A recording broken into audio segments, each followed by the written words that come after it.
नमस्कार, आप देख रहे हैं एफएम न्यूज और मैं हूं आपके साथ में शोभित पाठक। बुलेटिन की शुरुआत करेंगे अहम खबर के साथ।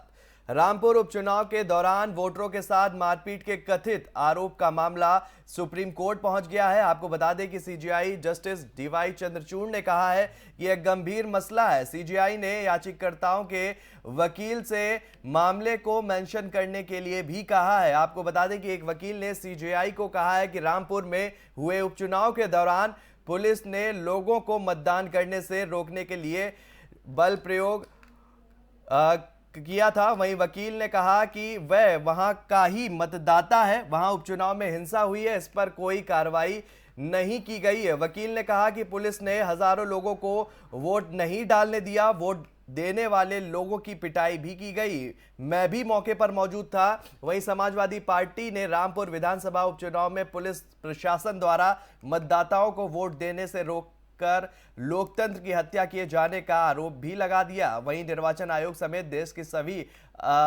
संवैधानिक संस्थाओं से इसका संज्ञान लेते हुए जांच की मांग भी कर डाली है। आपको बता दें कि राज्य विधानसभा में सपा के मुख्य सचेतक मनोज पांडे ने पार्टी राज्य मुख्यालय पर संवाददाता सम्मेलन में आरोप लगाया कि सरकार ने मंगलवार को संपन्न हुए रामपुर विधानसभा उपचुनाव में पराकाष्ठा कर दी। जिस तरह से पुलिस की मदद से एक खास धर्म और वर्ग के मतदाताओं को वोट देने से जबरन रोका गया, वह लोकतंत्र की हत्या के समान है। उन्होंने कहा कि हम निर्वाचन आयोग सहित सभी संवैधानिक संस्थाओं से अपील करते हैं कि वे रामपुर उपचुनाव के दौरान हुई ज्यादती का स्वतः संज्ञान लेते हुए जांच कराएं, क्योंकि यह मामला किसी व्यक्ति का नहीं है बल्कि लोकतंत्र की रक्षा का है।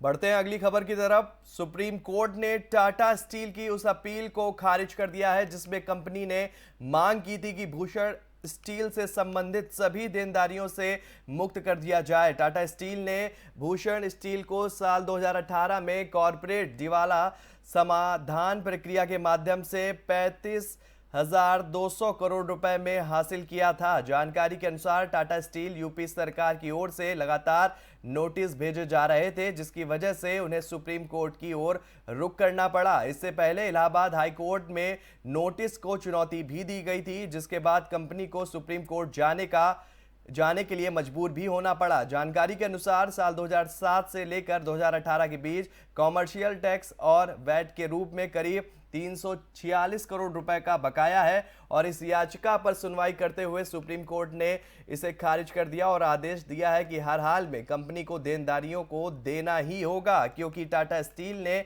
कंपनी का अधिग्रहण सारी देनदारियों के साथ खरीदा है। टाटा स्टील ने भूषण स्टील को वर्ष 2018 में अपने कब्जे में लिया था, जिस पर करीब 35,200 करोड़ रुपए खर्च किए गए थे। टाटा स्टील की ओर से लगातार मिल रहे नोटिस को लेकर अपनी ओर से याचिका उन्होंने दायर भी की थी।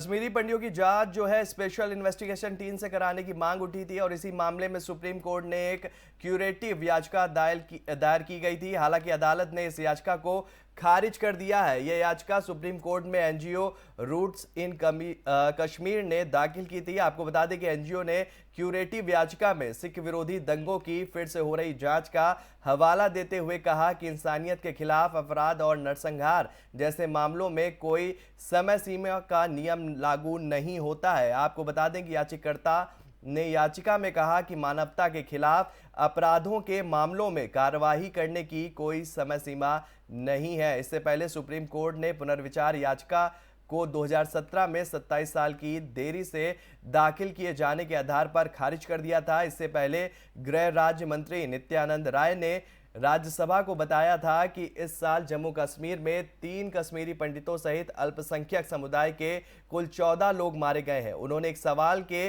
लिखित जवाब में राज्यसभा को इसकी जानकारी भी दी। उन्होंने कहा कि जम्मू कश्मीर केंद्र शासित क्षेत्र में जनवरी 2022 से 30 नवंबर तक जो है कश्मीरी पंडितों सहित अल्पसंख्यक समुदाय के 14 लोग मारे गए हैं।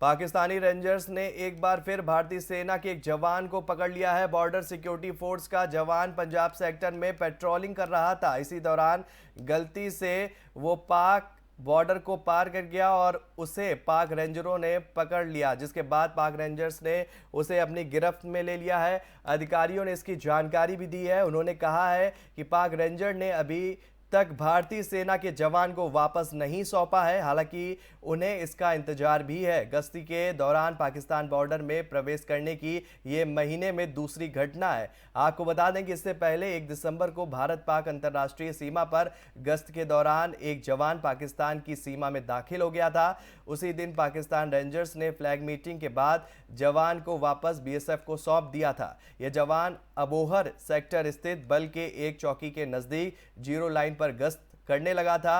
अधिकारियों ने बताया कि नए मामले में बीएसएफ जवान बुधवार सुबह बेहद घने कोहरे की वजह से विजुअलिटी कम होने के चलते सीमा पार कर गया, जिसके बाद पाक रेंजर्स ने उसे पकड़ लिया।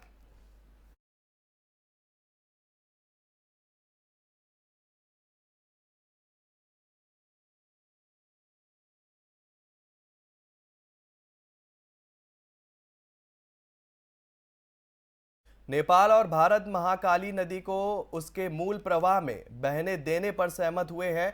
अधिकारियों ने इसकी जानकारी भी दी है। आपको बता दें कि उन्होंने कहा कि यह फैसला भारत के पिथौरागढ़ जिले के धारचूला में बैठक के दौरान लिया गया है, जहां दोनों पक्ष अस्थायी तटबंध को हटाने और नदी को प्राकृतिक मार्ग पर बहने देने पर सहमत भी हुए हैं। उन्होंने बताया कि इससे पहले भारत द्वारा महाकाली नदी के प्रभाव को मोड़ने के लिए अस्थायी तटबंध बनाने के बाद क्षेत्र में तनाव था। आपको बता दें कि काली नदी उत्तराखंड में पिथौरागढ़ जिले के धारचूला में भारत और नेपाल के बीच बहती है। भारत द्वारा इस नदी पर बनाई जा रही सुरक्षा दीवार ने नेपाल में आशंका पैदा कर दी थी और इससे नदी का जल प्रवाह नेपाल की ओर मुड़ सकता है, जिससे बाढ़ आ सकती है। धारचूला में दोनों देशों के अधिकारियों की बैठक हुई। इस बैठक में नेपाली अधिकारी दीर्घराज उपाध्याय ने कहा कि हमने मलबा हटाने के काम के लिए निविदा भी मंगाई है। मलबा हटाने की प्रक्रिया 10 दिनों में शुरू हो जाएगी। तटबंध बनाने को लेकर शुरू हुए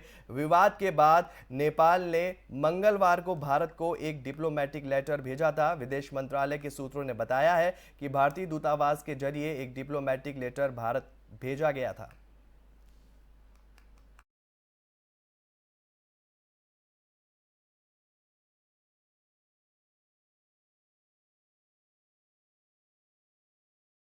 आंध्र प्रदेश में तूफान का खतरा मंडराने लगा है। बंगाल की खाड़ी के ऊपर बना कम दबाव का क्षेत्र अब गहरे दबाव में बदल गया है। बुधवार को यह चेन्नई से लगभग 770 किलोमीटर दूर स्थित था, लेकिन अब 600 किलोमीटर दूर है। भारत मौसम विज्ञान विभाग ने बताया है कि यह गहरा दबाव चक्रवाती तूफान में बदलेगा और तमिलनाडु पुडुचेरी में इसके प्रभाव से मध्यम से भारी बारिश हो सकती है। दक्षिण पूर्व बंगाल की खाड़ी के ऊपर बना कम दबाव का क्षेत्र 6 दिसंबर की शाम को उसी क्षेत्र में गहरे दबाव में बदल गया और कराईकल से लगभग 690 किलोमीटर पूर्व दक्षिण पूर्व चेन्नई से लगभग 700 किलोमीटर पूर्व दक्षिण पूर्व में स्थित था।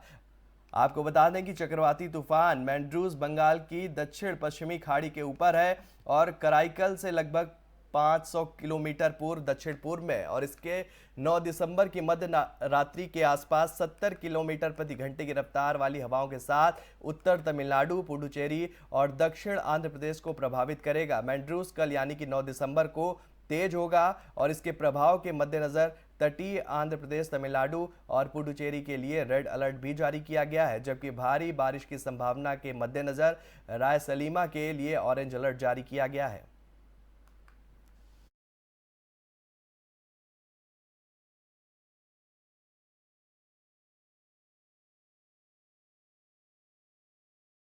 केंद्र के वायु गुणवत्ता आयोग ने दिल्ली में प्रदूषण रोधी कार्य योजना के तीसरे चरण के तहत गैर जरूरी निर्माण कार्य पर लगी रोक सहित लगाए गए प्रतिबंधों को हटाने का आदेश दे दिया है। आपको बता दें कि चरणबद्ध कार्रवाई कार्य योजना के तहत कदम उठाने के लिए उप समिति का गठन किया गया था, जिसके बाद वायु गुणवत्ता में महत्वपूर्ण सुधार के मद्देनजर समीक्षा बैठक भी की गई और दिल्ली के समग्र वायु गुणवत्ता सूचकांक जो है बुधवार को 304 रहा था। आपको बता दें कि भारत मौसम विज्ञान विभाग के मुताबिक अगले कुछ दिनों में वायु गुणवत्ता सूचकांक के गंभीर श्रेणी में जाने की संभावना नहीं है।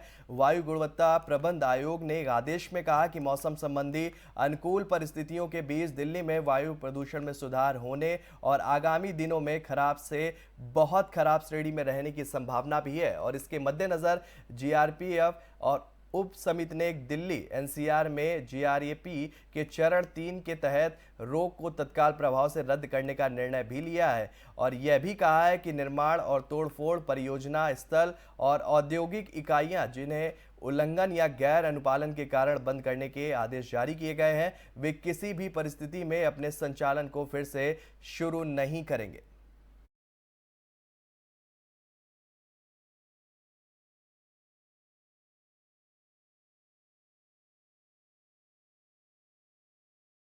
तो फिलहाल मेरे साथ इस बुलेटिन में इतना ही। देश और दुनिया से जुड़ी हुई तमाम खबरों को आप देखने के लिए देखते रहिए एफएम न्यूज़। नमस्कार।